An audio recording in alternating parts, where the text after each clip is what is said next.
శ్రీ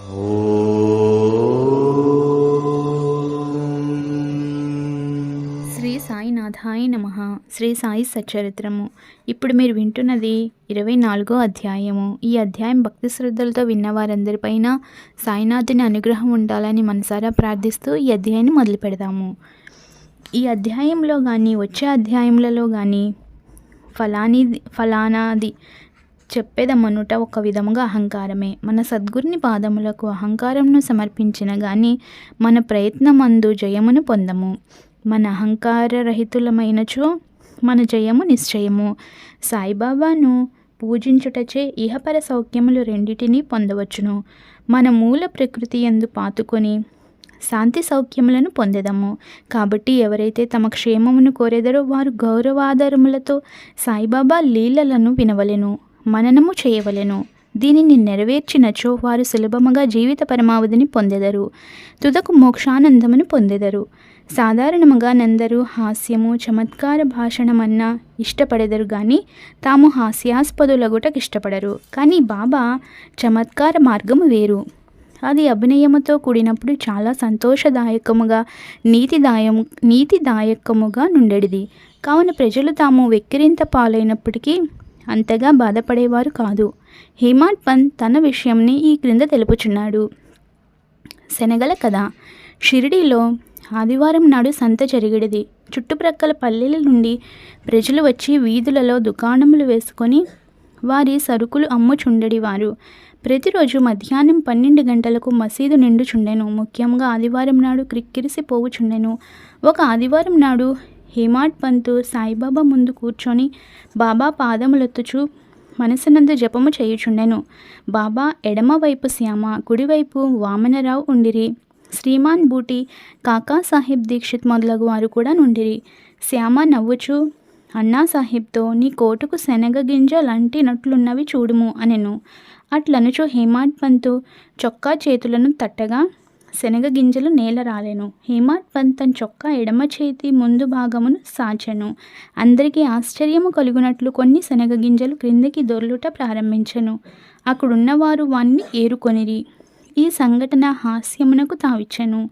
అక్కడున్న వారందరూ ఆశ్చర్యపడిరి. ఎవరికి తోచినట్లు వారు శనగలు చొక్కా చేతిలో నెట్లు ప్రవేశించియుండునో ఊహించనారంభించిరి. శనగలు చొక్కాలో ఎట్లు దూరి అచట నిలువగలిగినవో హేమాడ్ పంత్ కూడా గ్రహించలేకుండెను. ఎవరికీ సరైన సమాధానము తోచక జవాబునివ్వనప్పుడు అందరూ ఈ అద్భుతమునకు ఆశ్చర్యపడుచుండగా బాబా, వీనికి తానొక్కడే తిను దుర్గుణమొకటి కలదు. ఈనాడు సంత రోజు శనగలు తినుచు ఇక్కడికి వచ్చినాడు. వాని నైజము నాకు తెలియను. ఈ శనగలే దానికి నిదర్శనము. ఈ విషయంలో నేమి ఆశ్చర్యమున్నది అనిరి. హేమాడ్ పంత్, బాబా, నేనెప్పుడు ఒంటరిగా తిని ఎరుగను. అయితే ఈ దుర్గుణమును నాపై నీల మోపెదవు. ఈనాటికి ఎన్నడూనూ షిరిడీలోని సంత నేను చూచి ఉండలేదు. ఈ దినము కూడా నేను సంతకు పోలేదు. అట్లయినచో నేను శనగలను ఎట్లు కొనియుంటిని? నేను కొననప్పుడు నేను ఎట్లు తినియుందును? నా దగ్గర ఉన్న వారికి పెట్టకుండా నేనెప్పుడు ఏమీయో తిని ఎరుగను. బాబా, అవును, అది నిజమే. దగ్గరున్న వారికి ఇచ్చేదవు. ఎవరునూ దగ్గర లేనప్పుడు నీవు కానీ నేను కానీ ఏమి చేయగలము? కానీ నీవు తినుటకు ముందు నన్ను స్మరింతువా? నేనెల్లప్పుడూ నీ చెంతలేనా? నీవేదైనా తినుటకు ముందు నాకు అర్పించుచున్నావా? నీతి. ఈ సంఘటనమున బాబా ఏమి చెప్పారో జాగ్రత్తగా గమనించదము. పంచేంద్రియముల కంటే ముందే మనస్సు బుద్ధి విషయానందం అనుభవించును. కనుక మొదలే భగవంతుని స్మరించవలెను. ఇట్లు చేసినచో నిధి కూడా ఒక విధముగా భగవంతుని కర్పితమగును. విషయములను విడిచి పంచేంద్రియములుండలేవు. కనుక ఆ విషయములను మొదట గురుని కర్పించినచో వాని అంద అభిమానము సహజంగా అదృశ్యమైపోవును. ఈ విధముగా కామము, క్రోధము, లోభము మొదలగు వాని గూర్చిన వృత్తులన్నిటినీ ఆలోచనలు మొట్టమొదట గురుని కర్పించవలను. ఈ అభ్యాసమును ఆచరించినచో దేవుడు వృత్తులన్నీ నిర్మూలనమగుటకు సహాయపడును. విషయములను అనుభవించు ముందు బాబా మన చెంతనే ఉన్నట్లు భావించినచో ఆ వస్తువును అనుభవించవచ్చునా లేదా అను ప్రశ్న ఏర్పడును. ఏది అనుభవించుటకు తగదో దానిని విడిచిపెట్టెదము. ఈ విధముగా మన దుర్గుణములన్నీ నిష్క్రమించును.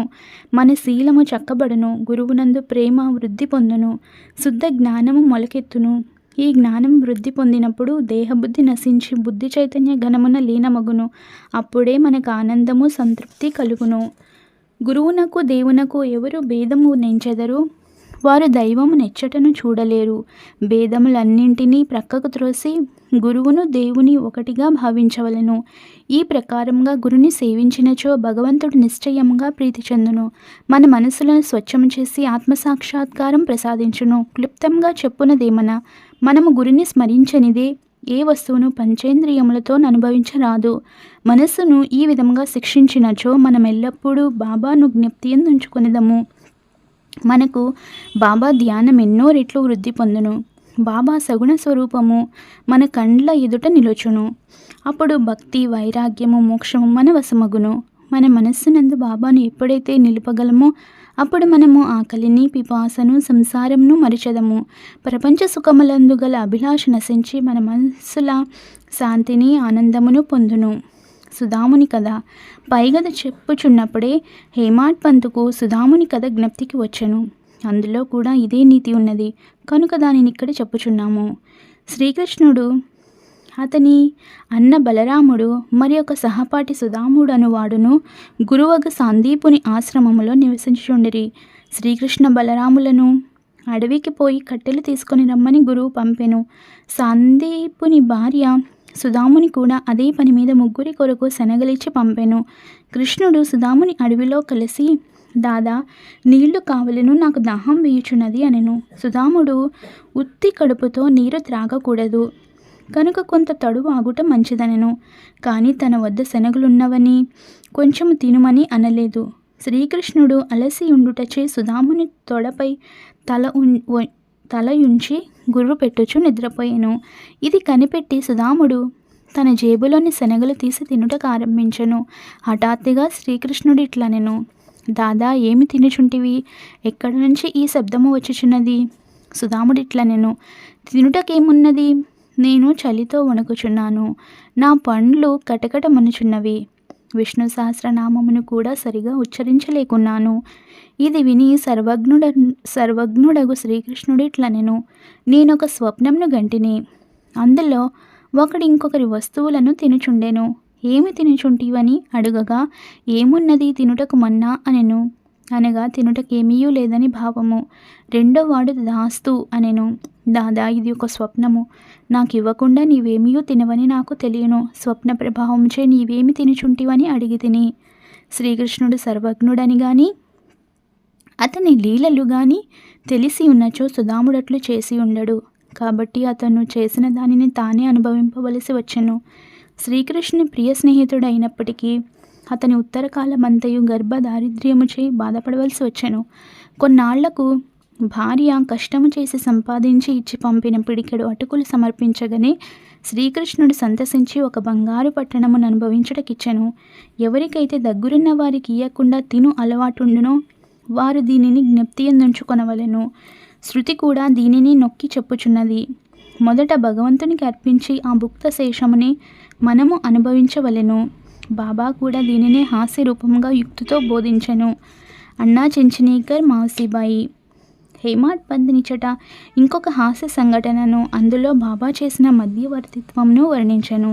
దామోదర్ ఘనశ్యామ్ బాబరే ఉరఫ్ అన్నా చెంచనీకర్ అను భక్తుడొకడు గలడు. అతడు సరళుడు, మోటువాడు, ముక్కుసూటిగా మాట్లాడువాడు. ఎవరినీ లక్ష్యపెట్టువాడు కాడు. ఉన్నదున్నట్లు చెప్పేవాడు. ఎప్పటిదప్పుడే తేల్చువాడు. బయటికి కటునిని వలెను హఠము చేయు వాని వలెను గాన్పించినను వాడు మంచి హృదయం గలవాడు, నక్క చిత్తులవాడు కాడు. అందుచే బాబా వానిని ప్రేమించుచుండెను. అందరూ సేవ చేయునట్లే ఇతడు కూడా మధ్యాహ్నము బాబా ఎడమ చేతిని కట్టడా పైన వేసి ఉన్న దానిని తోముచుండెను. కుడివైపున ఒక ముసలి వితంతు వేణుబాయి కౌజల్గి అను నామె యుండెను. ఆమెను బాబా అమ్మ అని పిలిచెడివారు. ఇతరుల మౌసీబాయి అని పిలిచెడివారు. ఆమె కూడా బాబాను సేవించుచుండెను. ఈమెది స్వచ్ఛమైన హృదయము. ఆమె బాబా నడుమును, మొలను, వీపును తన 2 చేతుల వ్రేళ్లు అల్లి దానితో నొక్కుచుండెను. ఆమె దీనిని అతి తీవ్రముగా చేయుచుండెను. బాబా వీపు కడుపు కలిసిపోవునట్లు గాన్పించుచుండెను. ఇంకొక ప్రక్క అన్నా తోముచుండెను. మౌసీబాయి ముఖము క్రిందకు మీదకు అగుచుండెను. ఒకసారి ఆమె ముఖము అన్నా ముఖమునకు చాలా దగ్గరగా పోయెను. హాస్యమాడు నైజము గలదగుటచే ఆమె, ఓహో, అన్నా చెడ్డవాడు నన్ను ముద్దు పెట్టుకొనుటకు యత్నించుచున్నాడు. ఇంత ముసలివాడైనప్పటికీ నన్ను ముద్దు పెట్టుకొనుటకు సిగ్గులేదా అనెను. అన్నాకు కోపం వచ్చెను. చొక్కా చేతులు పైకెత్తి అతడిట్లనెను, నేను ముసలివాడను, దుర్మార్గుడను అనుచున్నావు. నేను వెర్రివాడనా? నీవే కలహమునకు కాలు దూబుచున్నావు. అక్కడున్న వారందరూ ఈ ముసలివాండ్ర కలహమును చూచి నవ్వుచుండిరి. బాబా ఇద్దరినీ సమానంగా ప్రేమించువారు కనుక ఇద్దరినీ ఓదార్చవలెనని తలచి ఈ క్రింది విధముగా నేర్పుతో సమాధానపరిచిరి. బాబా ప్రేమతో, ఓ అన్నా, ఎందుకు అనవసరంగా గోల చేయుచున్నావు? తల్లిని ముద్దు పెట్టుకొనినచో దానిలో అనౌచిత్యమేమి అనెను. బాబా మాటలు విని ఇద్దరు సంతృష్టి చెందిరి. అందరూ సరదాగా నవ్విరి. బాబా చమత్కారమునకు హృదయానంద పూరితులైరి. బాబా నైజము భక్త పరాయణత్వము. బాబా తన భక్తులకు వారి వారి ఇష్టానుసారము సేవ చేయుటకు అనుమతించుచుండెను. దీనిలో ఇతరులు జోక్యము కలుగ చేసుకొనుట బాబాకి ఇష్టం లేదు. ఒక ఉదాహరణ నిచ్చదము. ఈ మౌసిబాయియే ఇంకొకప్పుడు బాబా పొత్తి కడుపును తోముచుండెను. ఆమె ప్రయోగించు బలమును చూచి ఇతర భక్తులు ఆతురపడిరి. వారిట్లనిరి, అమ్మా, కొంచెం మెల్లగా తోముము, బాబా కడుపులోని ప్రేగులు నరములు తెగిపోగలవు. ఇట్లనగానే బాబా వెంటనే లేచి కోపముతో సటకాను నేలపై కొట్టెను. వారి కండ్లు నిప్పు కణముల వలె ఎర్రనాయెను. బాబాను చూచుటకెవ్వరికీ ధైర్యం లేకుండెను. బాబా సటకా చివరను 2 చేతులతో పట్టుకొని పొత్తిగడుపులోనికి గురుచుకొనెను. ఇంకొక చివరను స్తంభమునకు నానించెను. సటక అంతయు పొత్తి కడుపులో దూరినట్లు వచ్చుచుండెను. కొద్దిసేపట్లో పొత్తికడుపు ప్రేళ్ళు నానుకొనిరి. బాబా క్రమముగా స్తంభం వైపు పోవుచుండెను. అందరూ భయపడిరి. ఆశ్చర్యముతోనూ భయముతోనూ మాట్లాడలేక మూగవాండ్ర వలె నిలిచిరి. బాబా తన భక్తురాలి కొరకు ఈ కష్టము అనుభవించిరి. తక్కిన భక్తులు ఆమెను బాబాకు హాని లేకుండా తోముమనిరి. మంచి ఉద్దేశంతో వారు ఈ మాటలనిరి.